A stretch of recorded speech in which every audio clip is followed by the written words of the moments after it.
You know, sorry, I've got the giggles already, right, chums? But you know, if you are Prince Harry, right, you know, don't you, that you've not really had the very best of weeks. Do you know what I'm saying? Things haven't exactly gone to plan. And this is because when you look at the bigger picture, of course, it all could be down to your wife. I mean, what's really emerging when you think about the centre barley thing, right, is the fact that you pitched out there and you lost something that was very cherished to you simply because your wife wanted to handle the cup, get on the stage and push out the woman who'd done all the work. That's really the story, isn't it? But of course, nobody dares say that, you know, because it would be wrong. No, no, no. And then, of course, you've got Harry continually mooning. And the problem that you have with that, when we're all living very difficult lives and we're all trying to find a smile in the day or whatever, rich people moaning is not where we want to be. I don't mind it if you're watching a soap opera like Falcon Crest or Flamingo Road, you know, stuff like that. Rich people suffering. We loved it in the 80s, didn't we? That's what made our Friday nights work, right? So consequently, now what you've got is a royal who, as we basically know, has pointed out that if you want him to return, you better give him what he wants, because he's so beloved and we desperately want to see these invisible children of his, which are Louis, no, who are they? Sorry, yeah, remember that, Neil, which are, of course, Lily. You see, it's because you never see them, right, chums? Lily and Archie. I love the video, I don't know if you noticed the other day, where she sort of shouted out to Archie, and I thought, Archie's nowhere near, right? I mean, she's just referencing him because, you know, she knows people think you never see the kid, right? So consequently, she threw that out. That was supposed to be impress and all of that sort of stuff.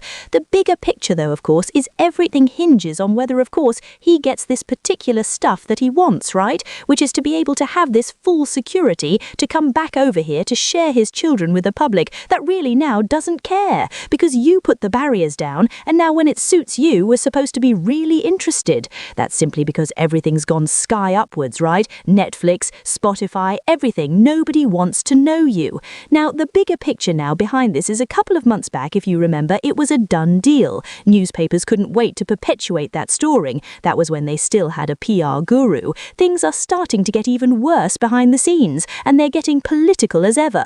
Let me explain. Money, it's nice to see you as ever, and thank you so much for joining me today. Welcome, one and all. Nice to have your company. Do you know what I mean about that sort of situation? Once it gets political with the royals, people don't want to know, because it's not about money and privilege and stuff like that. We just, you know, when I saw Catherine at the state banquet the other night, and people are criticising her with the dress, and I just thought she looked beautiful, to be honest. You know, I want that. This is what we do. This is our celebration. I think Prince William really carries that sort of suit well. You know, the full white tails. It's not as easy as you think, you know, to walk with it. Men will tell you this, to walk with all of that stiff board in front of you. I thought they looked terrific. So, you know, all of those naysayers, you know, the things that go on in the mail and stuff, oh, shut up, we enjoy it, right? Of course, what we don't enjoy is whingers. And this particular whinger, Prince Harry, some say, of course, demanding its security. Now, as this emerges on, what's really evolving is that the current British Home Secretary, Shabana Mahmood, she's got huge problems on her hand because, of course, her latest border force control chief is just quit simply because he couldn't control the borders, right? So that worked well, right? So she's got bigger fish to fry. Now, according to this particular report, and this is the same newspapers that were saying it was a done deal, and I told you it wasn't, what's happening is they don't know which direction to go in, simply because it's becoming political. Let me explain. You think the reason why it's becoming political is that particular constituency is the constituency in Birmingham, where the Invictus Games will be held. They've already shelled out quite a bit of brass to try and get that going.